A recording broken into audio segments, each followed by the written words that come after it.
ગુજરાતમાં આજથી રાજ્યકક્ષાની આરોહણ અવરોહણ સ્પર્ધાની શરૂઆત સાબરકાંઠાના ઈડર ખાતે શરૂ થઈ છે, જેમાં રાજ્યના 240થી વધારે વિદ્યાર્થીઓ ભાગીદાર બન્યા છે. તેમજ આજે વહેલી સવારથી જ આરોહણ અવરોહણ સ્પર્ધાને સ્થાનિક મામલતદાર દ્વારા લીલી ઝંડી આપી શરૂઆત કરાઈ છે. જોકે દર વર્ષે યોજાતી આ સ્પર્ધા થકી યુવાનો તેમજ યુવતીઓમાં નવીન સાહસ વૃત્તિ સહિત શારીરિક અક્ષમતા અને સહનશક્તિ વધારવાનો પ્રયાસ કરાય છે. ગુજરાતમાં આજથી રાજ્યકક્ષાની આરોહણ અવરોહણ સ્પર્ધાની શરૂઆત સાબરકાંઠાના ઈડરિયા ગઢ પર કરવામાં આવી છે, જેમાં ગુજરાતભરના 240થી વધારે વિદ્યાર્થીઓ તેમજ વિદ્યાર્થીની ભાગીદાર બની છે. તેમજ આજે વહેલી સવારથી જ સમગ્ર સ્પર્ધાની શરૂઆત સ્થાનિક મામલતદાર દ્વારા કરવામાં આવી છે, જે અંતર્ગત તમામ સ્પર્ધકોએ ઈડરગઢની તળેટીથી લઈ ઈડરગઢ સુધી જઈ પરત નીચે આવવા સુધીની આ સ્પર્ધા છે.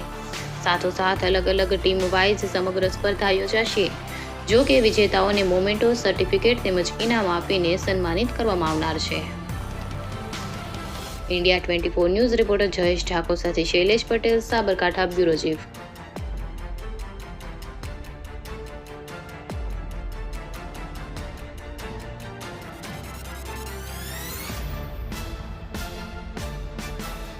ભાઈઓ અને 111 બહેનોએ ભાગ લીધો છે, જેમાંથી 1 થી 10 ક્રમના જે વિજેતાઓ જે જાહેર થશે એમને 25,000થી માંડીને 5,000 સુધીના ઇનામો આપનાર છે.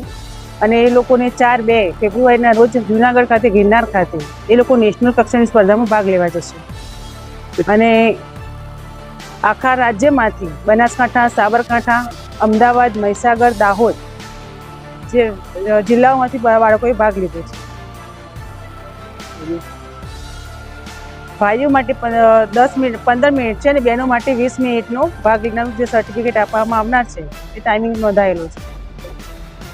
મેડિકલ ટીમો 3 જગ્યાએ ઉપસ્થિત છે. લાસ્ટ ટર્નિંગ પોઈન્ટ પર છે, વચ્ચે સેન્ટરમાં બી છે અને અહીંયા બી એમ્બ્યુલન્સ સાથે એમની સારવાર આપી જ રહ્યા છે. એ લોકો બાળકોને પાણી અને ગ્લુકોઝ જે શરૂઆતમાં આપવાનું હોય છે તે બાળકોને મળ્યું નથી.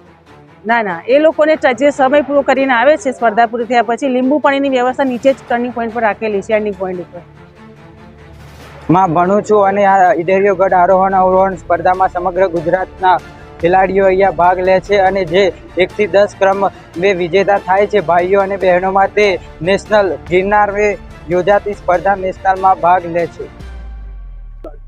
મને ખૂબ જ મજા આવી અને બહુ એન્જોયમેન્ટ પણ હતું અને બહુ મજા પણ આવી. ના,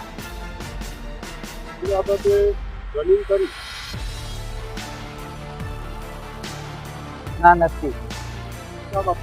પરમાર રોનક દિનેશભાઈ.